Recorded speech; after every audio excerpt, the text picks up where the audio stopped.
नमस्कार, मैं सतीश कुमार। आप देख रहे हैं एग्री एडवाइज। दोस्तों, हम धान की फसल में सब कुछ तो दे देते हैं, चाहे नाइट्रोजन की बात हो, फास्फोरस की बात हो, माइक्रो न्यूट्रिएंट्स की बात हो, जिंक की बात हो या अन्य कोई सूक्ष्म तत्व हों, सब के सब दे देते हैं। लेकिन उसके बावजूद भी हम देखते हैं कि हमारे धान की फसल में तो ग्रोथ ही नहीं हो रही है, यानी नए कल्ले ही नहीं निकल रहे हैं।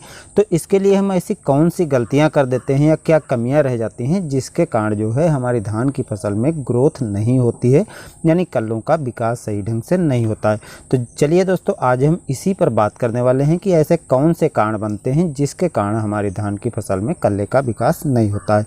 एक तो सबसे बड़ा पहला कारण रहता है कि जब हम धान की रोपाई करते हैं तो हम सोचते हैं कि धान तो पानी की फसल है, तो इसमें हमें पानी भरकर हमेशा रखना चाहिए।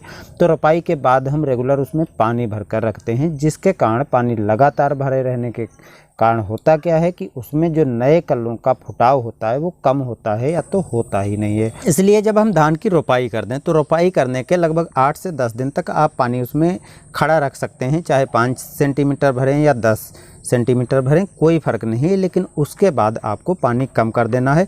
हल्का छिपछिपा पानी रहे तब भी ठीक है, पर्याप्त नमी बनाए रखें तब भी ठीक है। तो आपको ये ध्यान रखना है, जब पर्याप्त नमी से थोड़ी हल्की नमी कम हो तो आपको सिंचाई कर देना चाहिए। 15 से 40 दिन के बीच कल्लों का फुटाव होता है, इसलिए उसमें अधिक पानी की आवश्यकता नहीं होती है। यदि अधिक पानी जमा रहता है तो उसमें एक समस्या और देखी गई है, काई बनने की। यदि काई बन जाती है, लगातार काई जमा रहने पर काफ़ी मोटी काई हो जाती है, जिससे वायु का संचार बाधित होता है और कल्लों का विकास नहीं हो पाता है। कभी कभी काई इतनी मोटी हो जाती है कि नए कल्ले नीचे बनते तो हैं लेकिन ऊपर तक निकल नहीं पाते हैं, वो बीच में ही मर जाते हैं। तो ऐसी समस्याएं बन सकती हैं। इसलिए यदि आप पानी नहीं जमा रखते हैं तो इन समस्याओं से तो आपको मुक्ति मिल जाएगी। इसके साथ साथ यदि आपके खेत में किसी कारण से काई बन गई है और पानी जमा है तो आप उसको निकाल दीजिए, जिससे काई धीरे धीरे कम हो जाएगी और वो नीचे मिट्टी में चिपक जाएगी और उसके बाद जो है काई समाप्त हो जाएगी। यदि आपको ऐसा करना संभव नहीं है तो उसमें आप पाटा लगा सकते हैं। पाटा लगाने से 2 फायदे होते हैं। वायु का संचार ठीक ढंग से होने लगता है, जिससे कल्लों का विकास पाटा लगाने से होता है, और साथ में काई जैसी समस्या भी दूर हो जाएगी। और यदि एक आधे हल्के फुल्के खरपतवार हैं तो वो भी पाटा लगाने पर चले जाते हैं। तो अब इस समस्या से तो आपने निजात पा ली है, लेकिन अगली समस्याएं कुछ और हैं जिसके कारण भी कल्लों का विकास ठीक ढंग से नहीं हो पाता है। जैसे कि खरपतवार बने रहना। अक्सर बहुत से किसान भाई करते क्या हैं, खेत में उनके खरपतवार होते हैं तो उनको समझ में नहीं आता है कि हम उर्वरक इस समय दें या खरपतवार नाशी को पहले दें।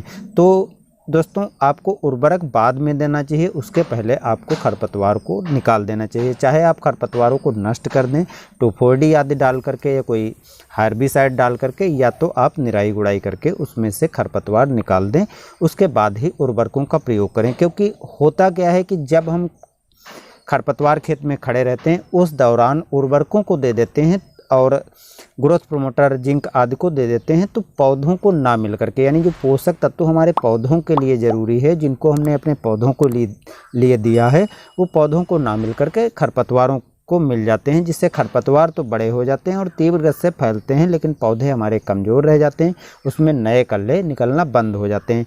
तो इस बात का ध्यान रखें, आप खरपतवार नाशी का पहले स्प्रे कर दें, उसके बाद 7 से 8 दिन के बाद आप उर्वरकों का, ग्रोथ प्रोमोटर, जिंक आदि का प्रयोग करें। हाँ, शुरुआत में आप ग्रोथ प्रोमोटर, जिंक आदि का प्रयोग कर सकते हैं जब खरपतवार नहीं उगे हैं, लेकिन खरपतवार उग जाने के बाद आपको ये सेम काम करना है। इसके अतिरिक्त एक समस्या और देखी गई है दोस्तों, कभी कभी होता क्या है, कुछ क्षेत्रों में दीमक आदि काफ़ी होती है। तो जिन क्षेत्रों में दीमक आदि है तो उसमें आपको दीमक को पहले रोकने के लिए कोई दवाओं का इस्तेमाल कर लें। हो सकता है कि दवाएं आपको महंगी पड़ें या दवाएं नहीं स्प्रे करना चाहते हैं तो जो कैरोसिन आता है, जिसको मिट्टी का तेल बोलते हैं, तो रोपाई करने के बाद आप मिट्टी का तेल दे सकते हैं, उसके बाद भी दे सकते हैं। यदि आपके खेत में दीमक लगी हुई है तो उसको भी दे सकते हैं। इसकी बहुत अधिक मात्रा नहीं देनी है, आपको लगभग 300 से 400 ml प्रति एकड़ में देना है। आप साबुन या शैम्पू के साथ इसको, कैरोसिन को घोल सकते हैं, उसके बाद स्प्रे कर सकते हैं, या सीधे पानी जब दे रहे हैं तो उसके साथ भी चला सकते हैं। तो आप दीमक जैसी समस्या से भी निजात पा जाएंगे। तना छेदक यदि लगा है तो तना छेदक में आप किसी कीटनाशक का यूज करें, जिससे तनाछेदक भी नहीं लगेगा, क्योंकि तनाछेदक लग जाने पर भी कल्ले नहीं निकलते हैं। उसका कारण एक तो ये बनता है कि तनाछेदक लग जाने पर कल्लों को तनाछेदक रोग खा जाता है, यानी वो कीट खा जाता है। तो इन बातों का ध्यान रखेंगे तो निश्चित ही कल्लों का विकास होगा और ऐसी गलतियाँ आप पुनः नहीं दोहराएंगे। उम्मीद करते हैं जानकारी अच्छी लगी होगी। धन्यवाद।